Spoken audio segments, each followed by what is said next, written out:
Whatever you do, don't feed the plants again! They may conquer the world or something! Hey guys, sorry for that little dramatic nonsense. Hey, I'm back with another movie. I'm back with another movie review. Yes. Ooh, sorry about the coughing. As you saw from the title and thumbnail, I'm gonna be doing a second look at one of my top 3 favorite movie musical comedies ever, Little Shop of Horrors.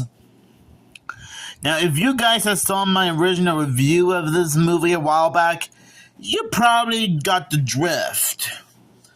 But for anyone who hasn't seen my review, well, don't have no fear. Use the description on the back. Or just gotta let you guys know that this will also be like a little recap for anyone who has previously seen this before. One of the year's most entertaining films, a hot house full of laughs. Business is blooming at Mushnik's flower shop. Customers are rushing to see the exotic potted plant called Aundrey 2, which is this weedy varmint. But if they knew the truth, they rush out. Aundrey 2 is more vampire than vegetable. It's a mean green mother from outer space who's about to fill Muchnik's little shop with kooky horrors. Little Shop of Horrors first flowered in the same titled 1960 Roger Corman movie, resprouted into a smash 1980 off-Broadway musical, and now comes to full comic bloom in this star-packed, laugh-filled dazzler, the stage and musical's 1986 film adaptation that boasts an Academy Award nomination for Best Original Song, Mean Green Mother from Outer Space, and Best Visual Effects. One of the year's prized movie entertains, gradually loony, full-bodied, and explosively funny, says the Los Angeles Times, and director Frank Oz keeps all fuses burning so that the laughter explodes again and again. Sure to delight our stars Rick Moranis, Ellen Green reprising her stage role, Vincent Gardenia, and as the biker dentist who's the leader of the plaque, Steve Martin, Bill Murray, John Candy, James Belushi, and Christopher Guest show up and fall down funny cameo roles, and Aundrey 2 comes to mean green screen live via the Weasley of gifted special effects team and the commanding voice of the original Ford top singer, Levi Stubbs. After giving this movie a second going around, man, this is still pretty entertaining. And I probably said this before in my original review of this movie, but here's a little recap. This movie is very hilarious, a great comedy, has a great plot to follow with a beginning, middle, and end, great casting choices, amazing special effects, and I like how it takes place in the 1960s Americana. And all the musical numbers are quite catchy, especially the opening theme, Little Shop of Horrors, downtown, da da da da da da da, Skid Row, shooba doo ba doo, and Mean Green Mother from Outer Space, and I mean green bad. I'm sorry, I couldn't resist, but I better stop before this revisit edition video gets a copyright strike. I mean, seriously, I can't think of a single person who would hate Little Shop of Horrors. I'm glad it has a bit of an interesting legacy. Went from a low-budget 1960 movie to a live stage show. In fact, as I'm recording this video, I think there's still plenty of other Little Shop of Horrors live stage productions being made right now. There's also the 1986 movie, and I'm not even joking. There was even an animated cartoon show called, well, just Little Shop, as well as a comic book tie-in. And I think there are a few cosplays of the characters. And the movie will even be referenced a few times in other sorts of movies and TV shows, mainly Family Guy. Boy, who would have thought that this awesome, campy 1986 musical comedy horror film will have such an interesting legacy? To be fair, it is a great movie with a lot of great jokes and whatnot. Now, I might have put in a few details about this movie before in my original review, but I'll give you guys a little bit of a reminder in case some of you forgot.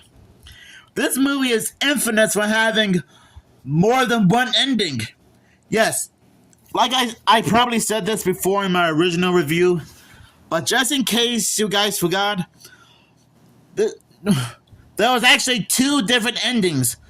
The first one is the theatrical cut ending, because if you own the theatrical if you own the DVD and VHS copy of the movie, it contains the theatrical cut ending, where Seymour saves Aundrey from her plant counterpart and destroys it. But however, in the director's cut version, which I guess you can only find it if you own the Blu-ray edition, it's completely different. Seymour was way too late to save Aundrey 1 for being eaten from Aundrey 2, because Aundrey 2 ends up eating Aundrey 1.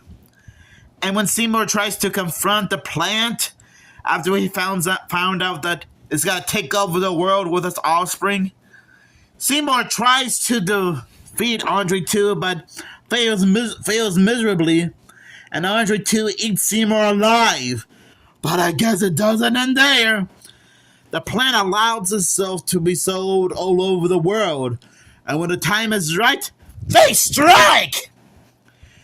And when it's defenseless to stop them, especially when the U.S. Army is by their side, the plants continue to grow bigger and bigger to probably the size of Mount Rushmore, until they gobble up mankind, until there's nothing left.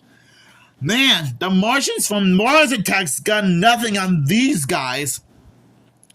In fact, Aundrey 2 and his offsprings are so insane that they would give the Martians from Mars Attacks a run for their money. Oh man. Yeah, I probably said this. I also said this before in my original review, that when I first watched this movie for the first time on VHS, I wasn't quite sure if it was the theatrical cut or director's cut ending. But thankfully it was the theatrical cut version. And I guess you could already tell because I probably wrote it on the VHS cover. Yeah, I don't know why I did that, but I guess I just wasn't sure which version it was. And I think this is also another detail that I probably mentioned in my original review, but for this will be like a quick reminder. This is actually the first time in movie history that both Steve Martin and Bill Murray, as known as playing Peter Venkman in the Ghostbusters franchise, have ever worked together on screen. Yeah, you heard me right. This is the first and only movie to have a collaboration with Bill Murray and Steve Martin. Yes, Bill Murray plays Arthur Dent, a patient who really enjoys Orange Grovella's dental mayhem and doesn't seem to be screaming in pain. I will admit that did get a little bit of a chuckle out of me. Oh well. But yeah, it is pretty bizarre that this is the only movie to have Steve Martin and Bill Murray work together. And it's a shame because it would be interesting if Bill Murray and Steve Martin did more comedy movies together. Cause I'm sure they would have had like perfect chemistry with each other, depending on what movie they would have starred in. But you know what? I'm not gonna make a big fuss about it because I'm thankful for this.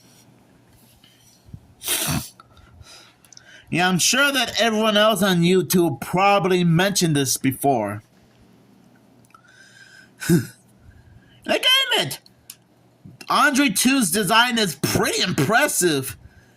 I think it took like maybe 50 to almost over 100 plus puppeteers to operate Aundrey 2. Especially when he gets bigger and bigger and bigger. To like almost the size of this door.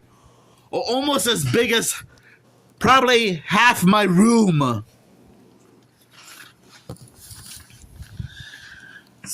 And I'm glad that a lot of people worked hard to make this movie possible. And this is like groundbreaking special effects for Aundrey 2. Because like I said, it took a bunch of people to operate, to work the controls on Aundrey 2.